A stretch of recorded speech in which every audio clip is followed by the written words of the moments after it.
We'll move to question time, and I call Senator Nampijinpa-Price. Thank you, Madam President. My question is to the Minister for Indigenous Australians, Senator McCarthy. Minister, while your government was distracted by The Voice, routine business in the portfolio fell away. The Community Development Program will not be replaced this term. Aboriginal Benefits Account grants were paused, and grants from Aboriginal Investment NT have spent more time closed than open. The Productivity Commission in July last year highlighted how the government does not even know how many Indigenous communities have access to clean drinking water. Minister, why are practical outcomes for Indigenous Australians not a priority for your government? Thank you, Senator Nampijinpa-Price. Senator McCarthy. Thank you, President, and I thank Senator Price for the question.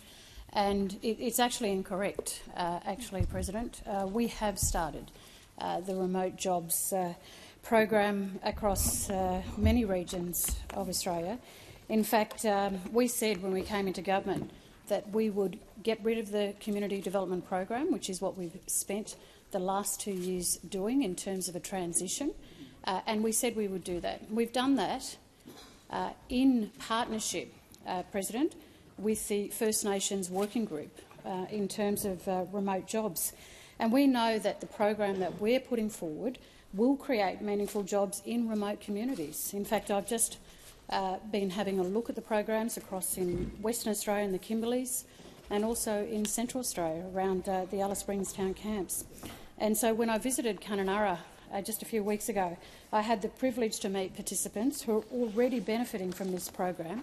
I met Nathalia, who's working at the Warrangurri Radio and doing a terrific job there. She works in all aspects of the station, including presenting a show on staying healthy in the Kimberley, and she's already a role model, President, for her family and community. And I also met Brendan, Efren and Tremaine, who are working at Woonan Maintenance Services at the tourist accommodation in town, so Lily Lagoon.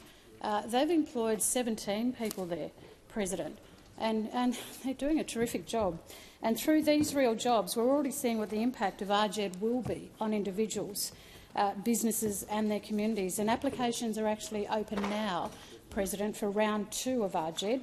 And I certainly encourage all eligible organisations from Cape York to the Kimberley and everywhere in between to apply. Thank you, Minister. Senator Nampijinpa-Price, first supplementary. Thank you, Minister. What will the government publish first? How its Makarrata Commission will be structured, or how many Indigenous communities have access to clean drinking water? Thank you, Senator Nampijinpa-Price. Minister McCarthy. Thank you, President, and thanks, Senator Price, for the question. We've certainly focused very much on water security along with food security today. In terms of water security, President, we know that it's important not only to have good drinking water in our communities. Minister Plibersek has identified a number of communities, and I'm more than happy to provide the names of those communities to you. We have provided that in terms of not only the ability to build houses and live in their communities with good drinking water. We know that if we want to roll out our 30 dialysis units of 4 chairs across Australia, we need to have proper water functioning so that the dialysis units can be used. So I am very pleased to say and report to the Senate that we have a solid program and we are building on that program. And if we get the opportunity for a second term, President, we will continue to roll those out. Thank you, Minister. Senator Nampijinpa-Price, second supplementary. Thank you. Minister, will there be funding for a Makarrata Commission in the upcoming budget? Thank you, Senator Nampijinpa-Price. Minister McCarthy. Thank you, President, and I thank the Senator for her questions. In fact, these are questions that I am asked at estimates and they have been responded to.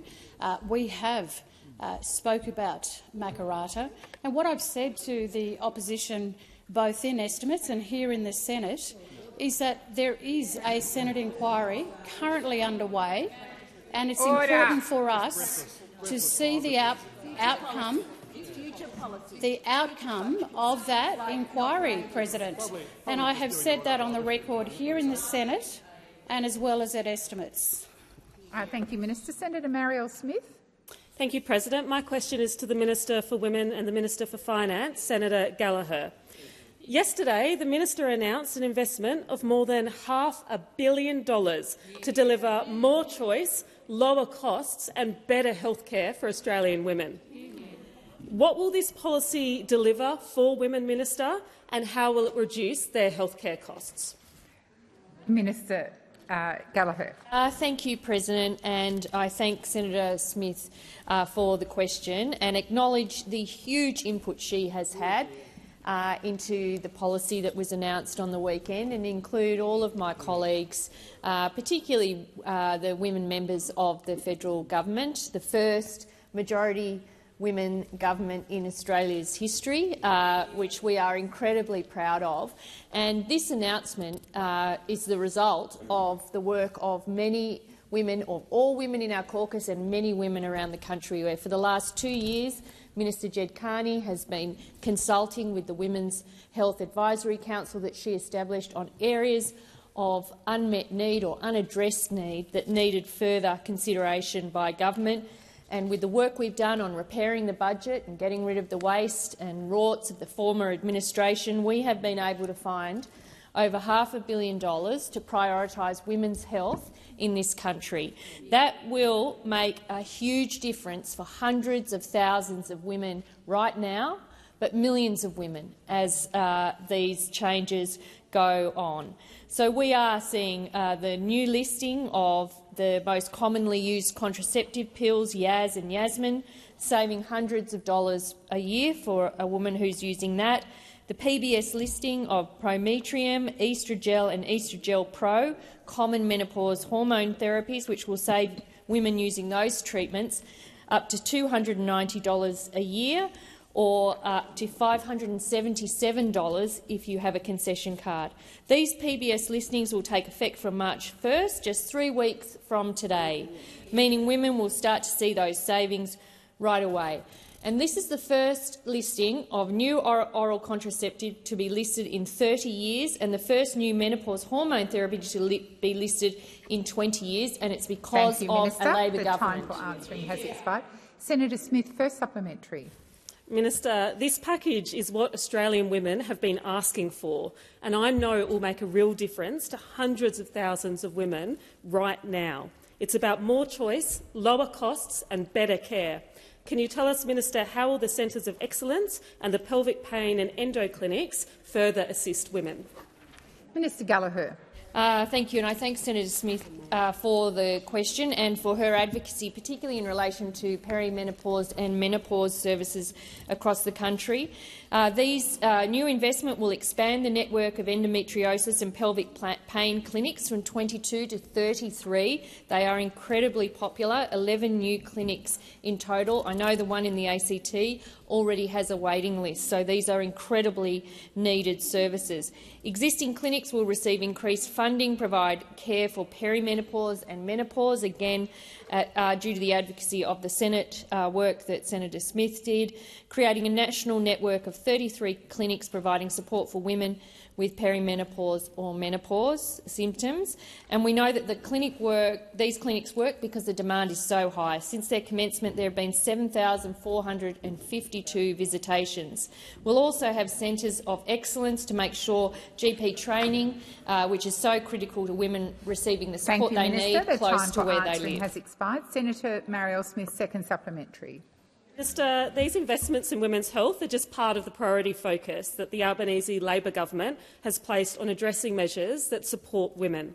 How does this package work in with the other investments in cost of living assistance that our government is making for women?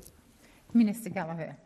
Thank you very much. And Senator Smith is right. This women's health package is part of a broader piece of work that the Albanese government has prioritised, whether it be in women's safety, whether it be in sharing and valuing care and the care economy, whether it be women's wages, whether it be access to paid parental leave, obviously women's health with this incredibly important package, also in women's sport. We are coming at the to support women from every different way we can, because we know that when women get fair opportunity, it's better for the whole economy.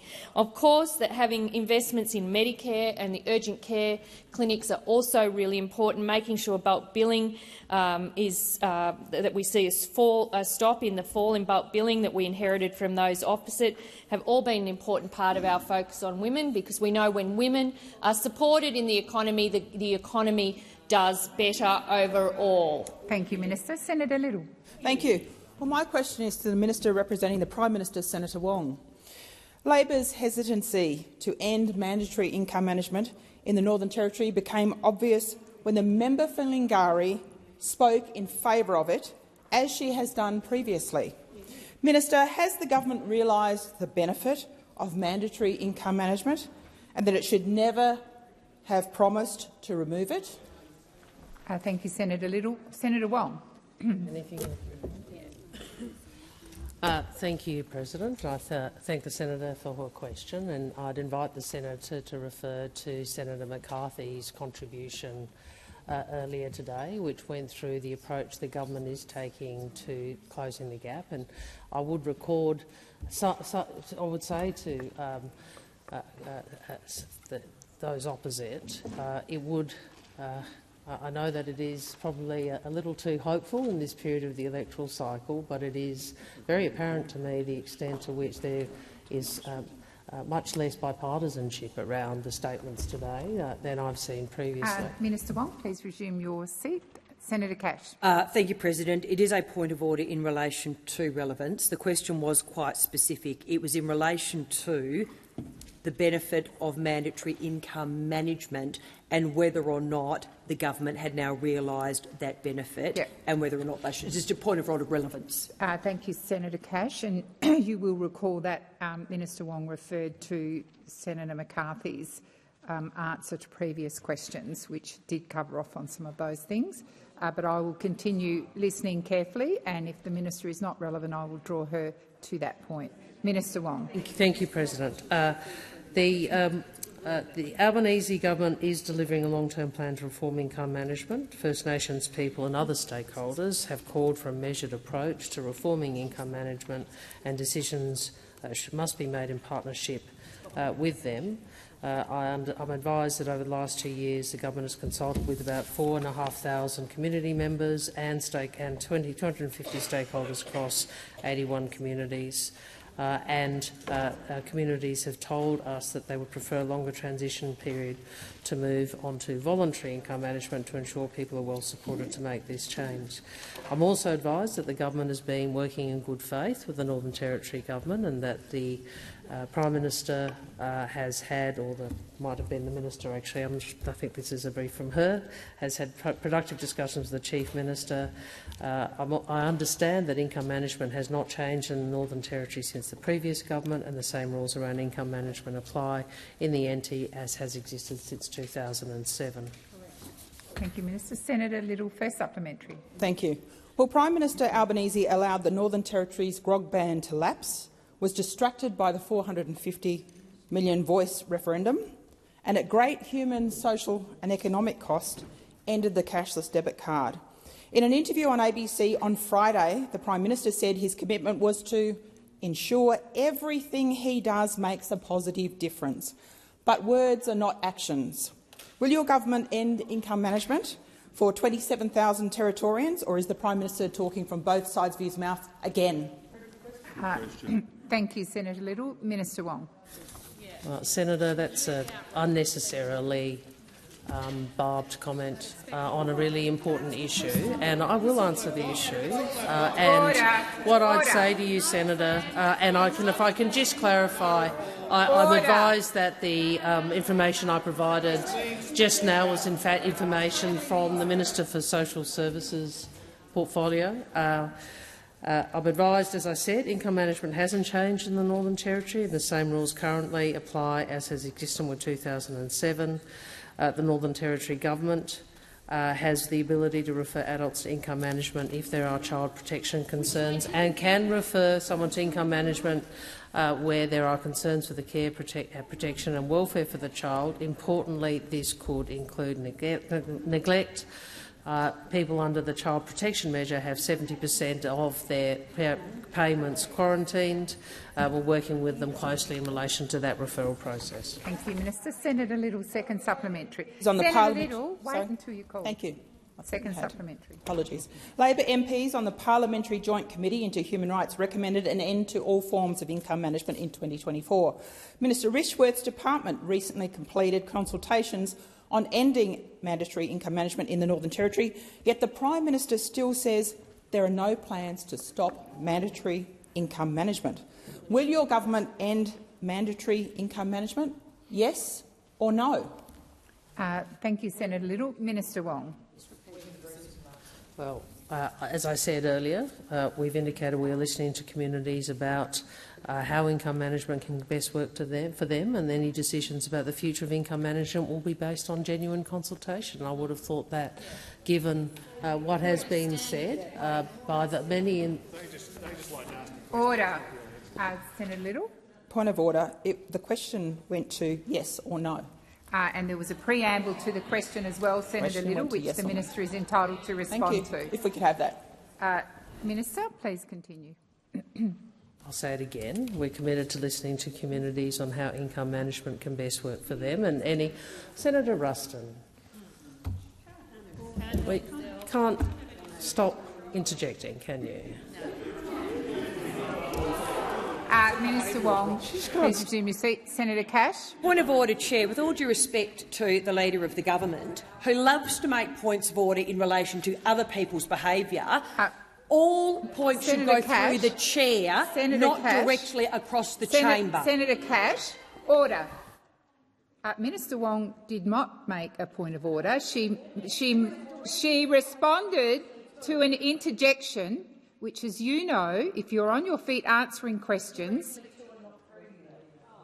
Sure, I'll take that point, but it was not a point of order, and I remind Senator Wong to make her comments to the Chair. Minister, please continue. It wasn't worth a point of order, it was just a comment. But, President— Order! Order! Would you like me to keep going, President, or do they want to keep going? going? You've got 18 seconds. They don't want to hear the answer? That's fine. Order. Senator Waters. Senator Waters, I'm sorry, resume your seat.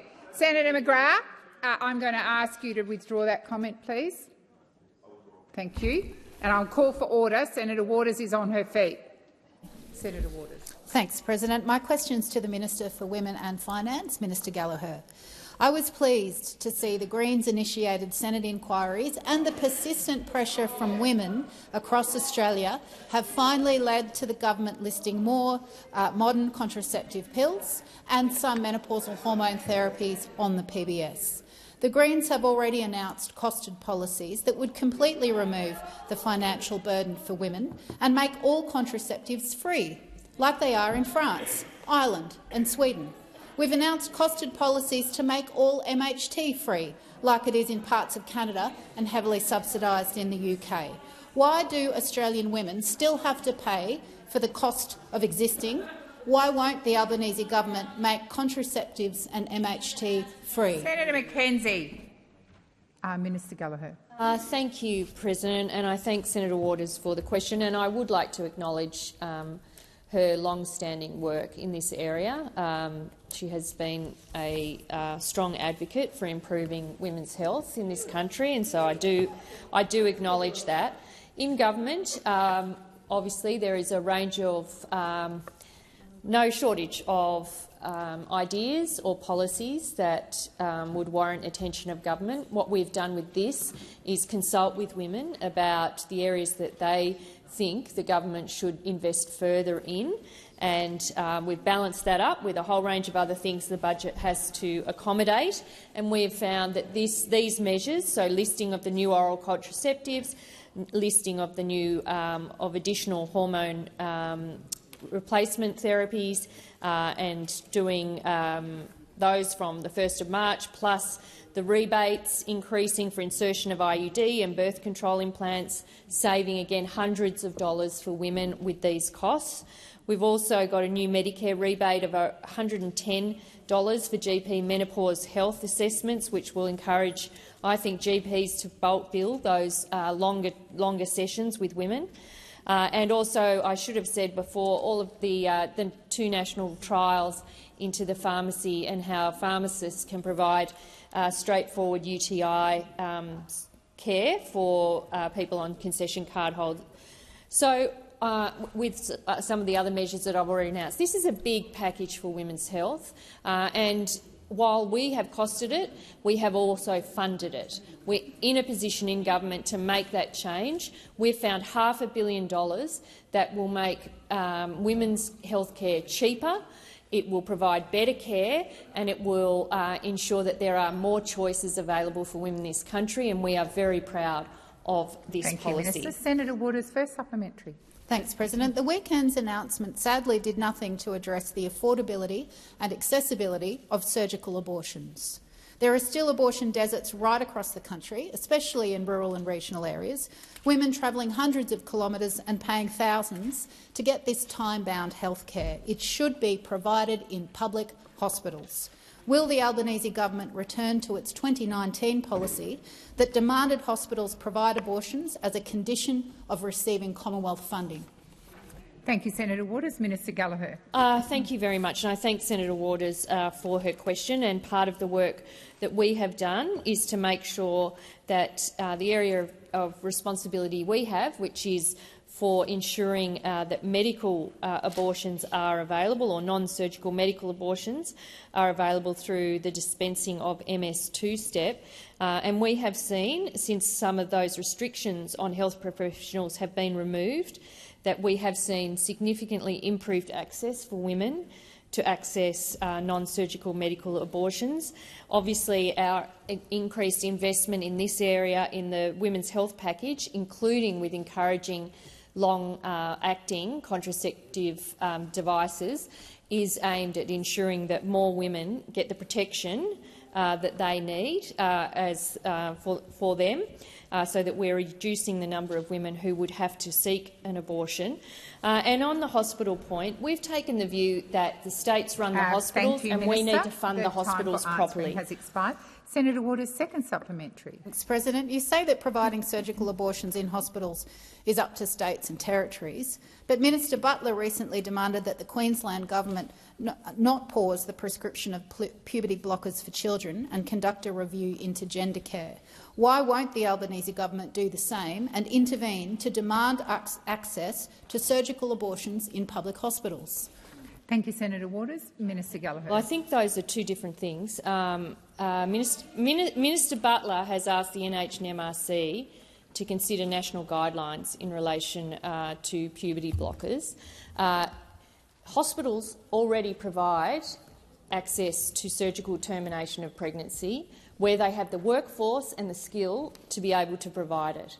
Now, we do not operate the hospitals. We do not dictate where workforce for those hospitals go or the range of services that they provide. And there are many services in this country, in smaller hospitals, that aren't able to provide a full suite of services. That is the reality of operating 700 hospitals across a very, very big country.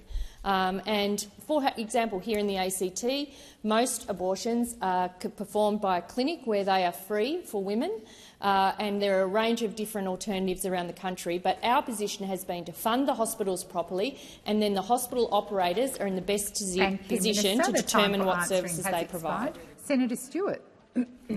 Thank you, President. My question is to the Minister for Indigenous Australians, Senator McCarthy. The Albanese Labor government today released its Closing the Gap annual report and implementation plan. While there is great progress being made, there is still more to do. What steps is the government taking in partnership with First Nations communities, organisations and state and territory governments to deliver real change? Thank you, Senator Stewart. Minister McCarthy. Thank you, President, and I thank Senator Stewart for your question and for your role and leadership on helping develop the economic strategy for us. So the Albanese Labor government is delivering, President, action and working in partnership with First Nations communities, peak bodies and state and territory governments to close the gap. And one of our key priorities is job creation in remote Australia. We have commenced the Remote Jobs and Economic Development Program, which will create up to 3,000 jobs in remote communities over the next 3 years. We've also expanded the Indigenous Rangers program, creating 1,000 new jobs, including 770 positions for First Nations women. On housing, we're delivering real action. We've built more than 200 new homes in remote Northern Territory communities, working towards our 10-year goal to halve overcrowding. We're ensuring First Nations children have a strong start in life by expanding the Connected Beginnings program to 50 communities, supporting early childhood development for 20% of First Nations children. Already over 20,000 students are involved. Additionally, we are taking action to keep families safe. We've significantly increased funding for Aboriginal and Torres Strait Islander legal services and family violence prevention legal services to assist more women and children escaping domestic and family violence. And we've invested in community-led justice reinvestment initiatives in 27 sites across the country. It's clear the difference our investments are making on the ground, and yes, of course, we need to continue to keep going. Like the Australian Family Partnership Program in South East Queensland, where more than 93% of First Nations babies have been born within a healthy birth weight range, beating the target of 91%. Thank you, Minister. Senator Stewart, first supplementary. Thank you, President, and thank you, Minister, for that response. The Albanese Labor government's report shows the government is making significant investments in jobs, food security and housing for First Nations communities. What are the key measures our government will deliver in the year ahead to build on our progress and continue closing the gap? Thank you, Senator Stewart. Minister McCarthy. Thank you, President. Well, we're continuing to build on our strong foundations, and our focus is on easing cost of living pressures in remote communities, strengthening economic empowerment and improving key outcomes for First Nations people. In 2025, President, we will invest $842 million in essential services in the Northern Territory, end freight costs on 30 essential household items in 76 remote stores, making prices fairer for First Nations remote communities, building a nutrition workforce by upskilling 120 local First Nations staff in remote stores, rolling out 12 new laundries in remote communities to improve long-term health outcomes, strengthening the Indigenous procurement policy to create more opportunities for First Nations businesses, and boosting Indigenous Business Australia's Home Loan Capital Fund, helping more First Nations Australians buy their own home and build intergenerational wealth. Thank you, Minister. The time for answering has expired. Senator Stewart, second supplementary. Thank you, President. It is clear the Albanese Labor government is focused on taking action to improve outcomes for First Nations people so that all Australians have the same opportunities in life. How important is it to have bipartisan support to achieve the goals of closing the gap? Thank you, Senator Stewart. Minister McCarthy. Thank you, President. It's incredibly important, President. When I took on the role 6 months ago, it's something that has been really important for me personally as well as professionally in the role as Minister, to continually reach out across the Parliament and try to find a common path amongst the different thoughts and different views that we have to work together on closing the gap. We have all signed up to the agreement, and as I said in my statement, that the previous Prime Minister had put to the Parliament, along with Ken Wyatt as Indigenous Australians Minister, and every single government across the country signed up to it. Every single parliament across the country signed up to it. And it is imperative, President, that we do try to work together on this. And I am concerned when I hear those opposite talk about cuts and cuts and cuts, and not being able to reveal that until after the next election. Where are those cuts going to be? Thank you, Minister. The time for answering has expired. Senator Roberts. Thank you, President. My question is to the Minister representing the Prime Minister, Senator Wong. Minister, does the mechanism for the mutual recognition of qualifications between India and Australia give equal merit to an Indian degree in Australia as an Australian degree in Australia? Thank you, Senator Roberts. Minister Wong. Thank you, President, and thank you to Senator Roberts for the question. I will see what additional information I can get for you in relation to mutual recognition. I'm hoping that the appropriate portfolio finds some information for me. But can I say generally that we have a number... Thank you for the advice. I appreciate it. Very helpful, Senator. But, Senator, there are a number of economic agreements and other partnerships where we do have mutual recognition schemes with other jurisdictions, and obviously the safety of consumers remains something that is paramount. I can't recall to this moment whether or not that is delivered through the mutual recognition schemes themselves or separate registration schemes for particular professions, for example, such as the health professions. But I'll certainly find more advice for you and provide you with that. I'm assuming it's the health sector that you are most interested in, but maybe you can clarify. Senator Roberts, first supplementary. All agrees. Indian universities have a substantial problem with cheating and with degrees being sold for as little as 3,700 Australian dollars. Indian criminals are establishing ghost colleges in Australia. The Australian Skills Quality Authority acknowledged this in 2019. Minister, will there be any attempt to recognise qualifications on the basis of the originating institution or some other system for verifying the legitimacy of the qualification, especially in critical areas such as health services and engineering? Thank you, Senator Roberts. Minister Wong. Thank you, Senator. Well, that I think covers a number of portfolios. Certainly in relation to vocational colleges and so forth, you would have heard the Minister and I think the representing Minister here speak about the importance of better regulating the sector, and some of our forms in relation to international students and international education go to the issue of making sure that here in Australia students can attain high-quality degrees or high-quality qualifications.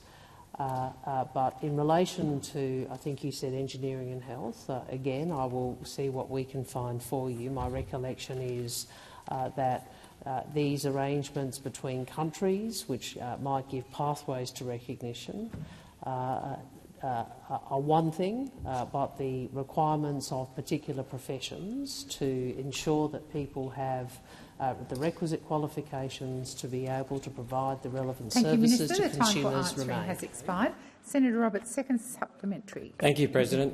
I simply need, Minister, to get the government's logic straight. Are you saying we don't have the places to train our own graduates because we have 500,000 foreign students occupying those places, who will then take their degree back home, and so we have to bring in Indian graduates to get the skills we need? Minister, wouldn't it just be easier to reduce foreign students and educate more of our own children? Thank you, Senator Roberts. Minister Wong. Well, Senator, the government's view is that you need a vibrant, world-class, high-quality higher education sector, and you do that in many ways, including by making sure they are appropriately funded. We do that also by making sure that there is some consideration to the mix of domestic and overseas students, and you would have seen the government has announced caps in relation to international students, and that is in part recognition of both the quality of education provided to them as well as to the broader student community. So I think it is important to have both, but I would make the point that this is an important export industry. We are able to earn income for Australians, which we can then ensure is invested wisely. So, there is a reason Australia is an open and trading nation, and that is it has grown our economy, but we are seeking to reduce the number of international students over time. Senator Cadell. Thank you, President. My question is to the Minister representing the Prime Minister, Minister Wong. According to reports in today's Australian paper, Prime Minister Albanese is planning to tell the Australian Industry Group that he strongly values the mining sector in Australia, despite the government spending the last 2 years attacking it from all sides. Given the Prime Minister is now wanting to appear pro-mining, will he now promise Australians that he will permanently abandon the government's so-called nature-positive laws and they will not be reintroduced after the election should your government be returned.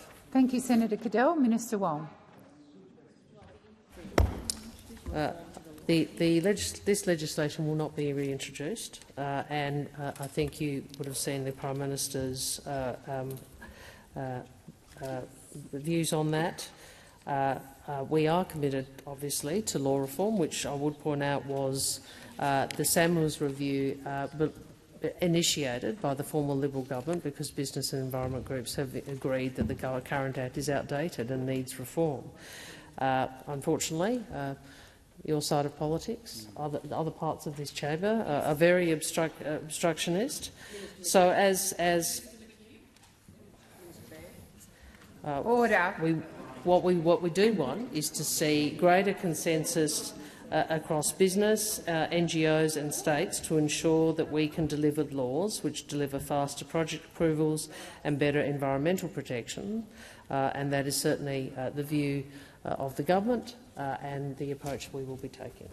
Thank you, Minister. Senator Cadell, first supplementary. President, given the Prime Minister's wanting to peer pro-mining, will he now commit to reversing the Environmental Minister's decision on McPhillamys gold mine in New South Wales, which was a project that was endorsed by a local community, the resources sector, the Australian Workers' Union and the New South Wales Labor Government? Thank you, Senator Cadell. Minister Wong. Senator McKenzie. Senator, my recollection is that that is a decision under the law and a decision which is appropriately a decision of Minister Plibersek as the responsible minister who has certain statutory powers. So I think I and others have responded to that. I'm advised, in fact, that the company has commenced legal proceedings in the federal court, so obviously I'm not in a position to comment any further. I would say we have been really very clear about our support for the mining industry, which employs many hundreds of thousands of Australians, and the minister has approved some 40 mining projects and has doubled the rate of on-time approvals since coming to government. Thank you, Minister. Senator Cadell, second supplementary. Given that it remains your government's ability to reverse the refusal of that mine, and that the nature-positive laws, if not coming back in the same form, there is a threat of similar laws coming back under a different guise, how can the Prime Minister plan in your government to the AIG tonight that it will be pro-mining and get Australian resources back on track? Thank you, Senator Cadell. Minister Wong. I think, with respect, that was quite a confused question, and what I'd invite the senator, to do is, therefore, when we are providing production tax credits for the mining sector, which will particularly benefit WA, but not only, and I assume that vote will be coming up later today. Maybe the test for you, Senator, if you are pro-mining, is for you to cross the floor and actually vote with us for production tax credits for the mining sector. And if you don't, you and your colleagues will be demonstrated for what you are. You're prepared to play politics, but not actually to put your money where your mouth is. Order. Order. I draw to the attention of honourable senators the presence in the chamber of the Honourable Willie Tukatake, Speaker of the Parliament of Kiribati. On behalf of all senators, I wish you a warm welcome to Australia and in particular to the Senate. Senator Cox. My question is for the Minister for Indigenous Australians, Senator McCarthy. Today, the Prime Minister spoke about learning from the injustices and mistakes of the past in his Closing the Gap statement. The 2023 referendum on a voice to Parliament highlighted the need for truth-telling to combat the misinformation peddled by the coalition and continues to be the political football and culture wars of those campaigning for their seats in the federal 2025 election. Minister, why is your government abandoning the important 2022 commitment you made to federal processes for truth-telling and treaties which are actually able to unite and heal this country? Thank you, Senator Cox. Senator McCarthy. Thank you, President, and thank you, Senator Cox. Well, as I answered in my previous response to Senator Price, but perhaps the Senate didn't hear me, I have said on numerous occasions in regards to our next steps, we have never moved away from the principles of the Uluru Statement from the Heart, President. And what we are waiting for is the Senate inquiry that Senator Cox is a part of, along with Senator Stewart and many other senators here. We know that we want to hear in terms of what the Australian people have to say through that Senate inquiry, and I'm looking forward to seeing what recommendations come from that. Thank you, Minister. Senator Cox, first supplementary. Previously, the government allocated a budget line item for the establishment of a federal Makarrata Commission, which you previously campaigned for in opposition. Minister, what is your government's plan in relation to the implementation of the outstanding elements of the Statement from the Heart and its relationship to closing the gap for First Nations people? Thank you, Senator Cox. Senator McCarthy. Thank you, President, and thank you, Senator Cox. Well, we campaigned on a lot of issues in the 2022 election, President. We campaigned to get rid of CDP. We campaigned to go to a referendum, which we did. Order. We campaigned on many things that those opposite still do not support. And we have come into this term knowing that cost of living has been an incredibly important area for all Australians, and we've worked on that. While those opposite, mind you, President, have not even voted in favour. Minister McCarthy, please resume your seat. Senator Cox. Point of order, President. The question, if you can draw the minister to that, was the allocated budget line item for federal Makarrata. Thank you, Senator Cox. I will draw the minister back to the question. Minister. Thank you, President. So, in terms of the question by Senator Cox, as I said in my previous response, we have not moved away from the principles of the Uluru Statement from the Heart. We are genuinely waiting to see the outcome of the inquiry that was put forward to this Senate by Senator Cox. Thank you, Minister. Senator Cox, second supplementary. Thank you, President. The Australian Greens national polling on truth and justice highlights that at least 30% of Australians are not even aware that truth-telling, because it's not in our educational curriculum and its importance to First Nations people and the history of this country. Will your government vote for the Greens federal Truth and Justice Bill when it's finished inquiry and comes into the chamber for voting? Thank you, Senator Cox. Minister McCarthy. Thank you, President. Well, I understand that the inquiry has received hundreds of submissions so far, Senator Cox, and I certainly understand that you've held a number of hearings across the country, and we will, like we do with all reports by senators in this place, we will wait until your recommendation comes to the Senate, and we'll obviously wait to see what Australians are saying to the inquiry. Thank you, Minister. Senator Green. Thank you, President. My question is to the Minister for Emergency Management, Senator McAllister. Minister, over the last week we have seen ongoing flooding and severe weather impacting communities across North Queensland. I know the Prime Minister joined you in North Queensland last week in visiting affected communities. Can the Minister update the Senate on the current situation? Thank you, Senator Green. Minister McAllister. Well, thank you, Senator Green, and thank you also for your commitment to the people of North Queensland. Last week I was able to witness firsthand the incredible efforts of our first responders as they helped the people of North Queensland who were impacted by severe rain and by flooding. Emergency service workers, energy and telco workers, council staff and volunteers. And I want to also thank our ADF personnel. They stepped in, assisting by knocking on doors, but they have also done an extraordinary job supporting the recovery, including the construction of a temporary bridge on the Bruce Highway at Olera Creek and the resupply of communities using helicopter assets. And I was joined by Prime Minister Albanese, by the Queensland Premier, Mr Crisafulli, and local mayors in the Queensland Disaster Management Committee, a terrific example of collaboration and political leadership, people coming together from every level to support our communities in crisis. I want to acknowledge those mayors. They have led their communities, often while managing challenges in their own homes and in their own workplaces. The situation in North Queensland remains dynamic and challenging. This is not over, and we are asking people to think very carefully about their own safety and the safety of their communities. Local conditions could change rapidly. Flood warnings are in place in catchments across the region. It is important that people stay informed of local conditions and follow the advice of authorities. As the situation develops, we will stand by Queensland communities. We will provide practical support in their recovery.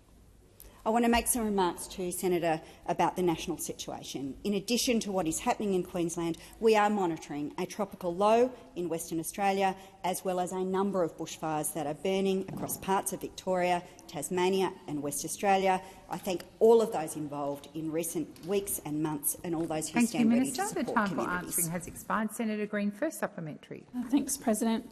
I know the Albanese Labor government is working closely with the Queensland government to respond and to support communities in North Queensland to recover and to build back better. Could the minister update the chamber on the support available to affected communities? Thank you, Senator Green. Minister McAllister. Thank you, President. Well, many Queenslanders have experienced a very difficult week and they are now facing the daunting task of cleaning up their homes and their communities. Our first priority is people. Senator Gallagher and I have announced the Australian Government disaster recovery payments and the disaster recovery allowance for several of the worst impacted communities. Though through jointly funded payments with the Queensland Government, we are also activating other measures, including personal hardship assistance payments, and thousands of Queenslanders have already been supported through this hardship support, and many more will continue to access this over the coming days and weeks. For primary producers, small businesses and not-for-profits, we have activated concessional loans in the hardest-hit local government areas. Now, local governments are at the coalface of the response. In addition to the local government support for counter-disaster operations, we have established an $8 million community relief fund to support a number of councils. Recovery will take time and we will be there with Queensland. Thank you, Minister. Senator Green, second supplementary. Thank you, Minister. I know all senators are appreciative of the work that emergency services personnel do in these times of crisis and all the work they do to help communities prepare, respond and recover. With increasingly severe and frequent crises, how has the Albanese Labor government backed frontline workers and worked to improve the capacity of government to support emergency management? Thank you, Senator Green. Minister McAllister. Well, thanks, President. Emergency service personnel around Australia are responding to floods, to heat waves, to bushfires and to severe weather conditions, and I want to acknowledge the work that they do all year round. These are Australians that are rightly proud of their public service, and they should know that they have a government that is proud of them. States and territories lead in these circumstances, but we want to be good partners to the states and territories. We have increased the National Aerial Firefighting Fleet to include 3 heavy lift and multi-use helicopters alongside the large air tanker. We have invested in the National Emergency Stockpile. It includes resources that states can use when they need them, including emergency housing, large generators, water filtration and purification equipment, water pumps and flood barriers. We're investing in disaster risk reduction through our Disaster Ready Fund to help communities better prepare for future disasters, and these are practical measures that we are taking to protect Australians and support these incredible personnel that work in this sector. Thank you, Minister. The time for answering has expired. Senator Hume. Thank you, Madam President. My question is to the Minister representing the Prime Minister, Senator Wong. Minister, independent analysis from the Parliamentary Budget Office has shown that Labor's budget assumes that the public service will decrease by more than 20,000 over 4 years, from the 1st of July 2025 compared to the current level of 209,150. Order. The PBO has calculated that it will cost the budget an additional $11.1 billion to retain this public service. I'm sorry, Senator Hume, please resume your seat. Senators on my right. I can barely hear Senator Hume. Senator Hume, please continue. Thank you, Madam President. The PBO has calculated that it will cost the budget an additional $11.1 billion to retain these public servants, money that the government has not budgeted for. Minister, on behalf of the Prime Minister, can you confirm that the government has not yet decided to keep the public service at its current level, or do you have an $11 billion black hole? Thank you, Senator Hume. Minister Wong. Thank you, President. Well, I'm very happy to take this question from the Shadow Minister for Finance. She obviously is so worried about how well Senator Gallagher will answer the question that she isn't prepared to put the question to the minister she shadows, and I can understand why. I'm also happy to take a question from the Shadow Minister for Finance about APS job cuts, given her policy is 36,000 jobs to go, given that's the policy that she is advocating.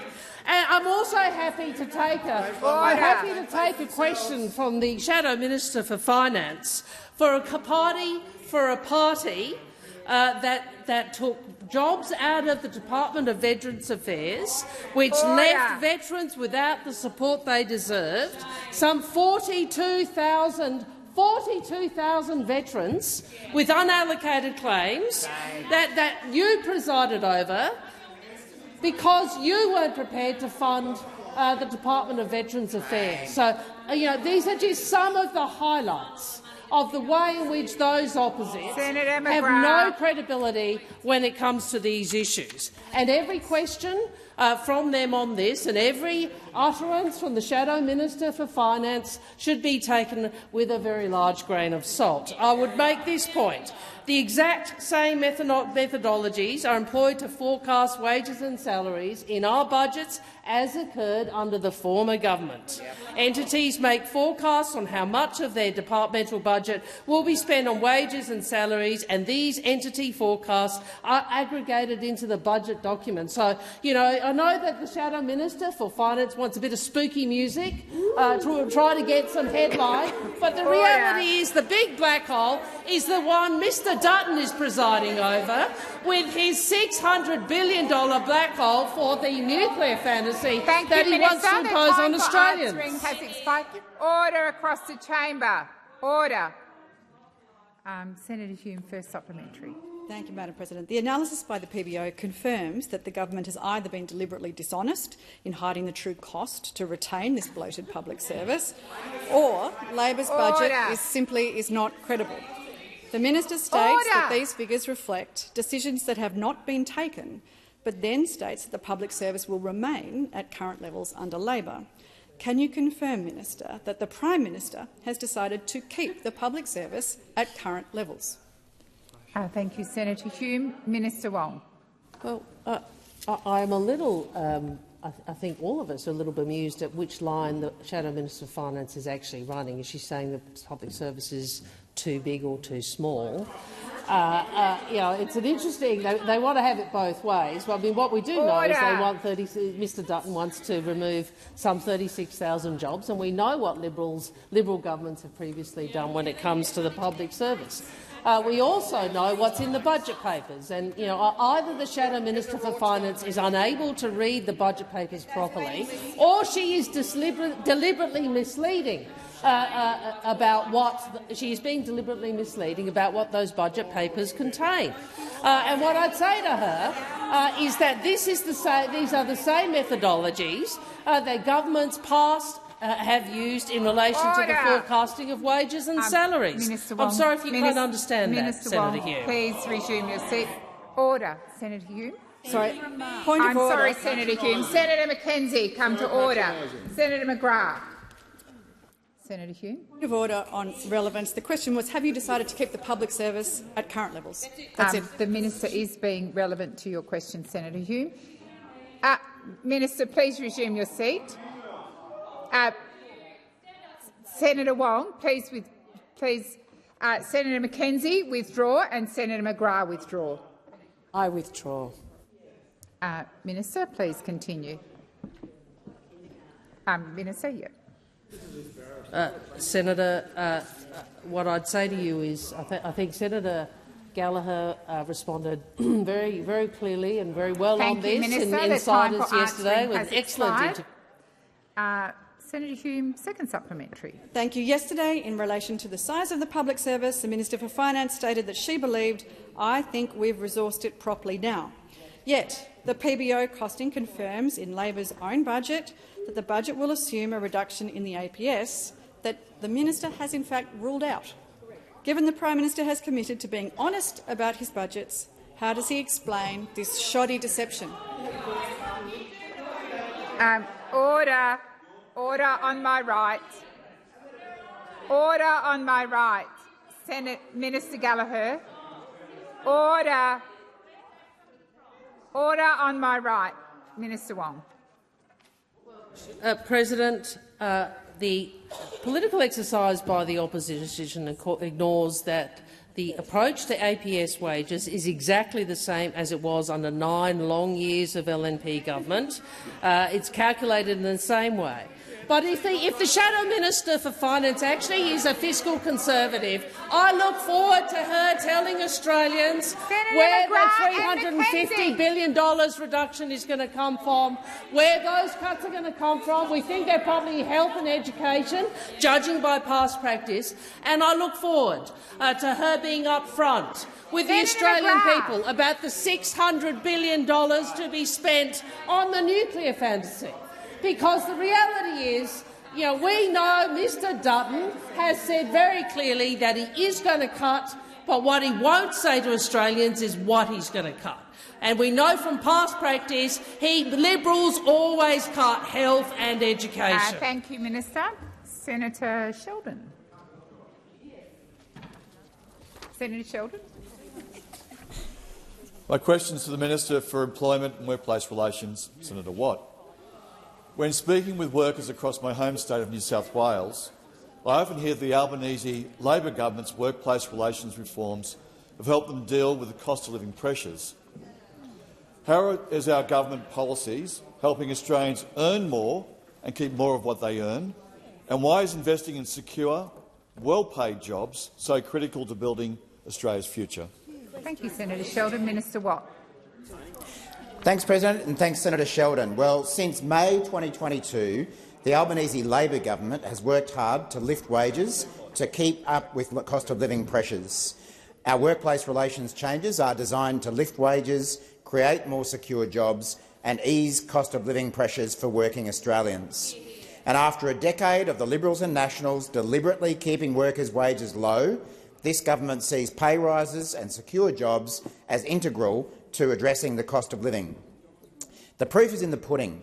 Wages are rising at the fastest rate in more than 4 years, with real wages growing for 4 consecutive quarters, 12 months after falling under the coalition. Little bit of a worry that the Shadow Minister for Finance doesn't understand the concept of real wages, but maybe that's why they deliberately kept real wages low.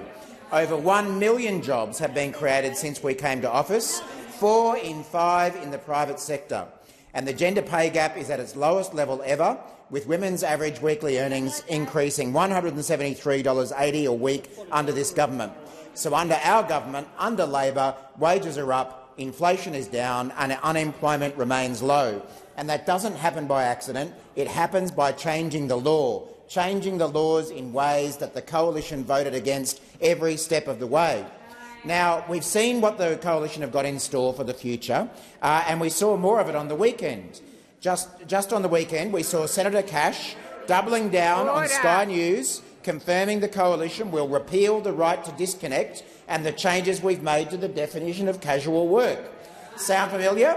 Of course, Senator Cash is on the record saying that, quote, "Those on the coalition side of the chamber will always stand with the employers of Australia." The fact is that the Liberals and Nationals are for big business, not for the average working Australian. You will be worse off under Peter Dutton and the coalition. The time for answering has expired. Senator Sheldon, first supplementary. I note that Senator Cash has said that the right to disconnect is an act of complete contempt, and that Mr Dutton would repeal it if elected. How is the right to disconnect helping end unpaid overtime, and why is it so important Australian workers retain the right to disconnect? Thank you, Senator Sheldon. Minister Watt. Well, thank you, President. Thanks, Senator Sheldon. I know the coalition has had difficulty getting its head around the concept of the right to disconnect. So let me again explain what it's about. It's about ensuring that workers are not required to respond to work emails and messages outside of their paid hours of work.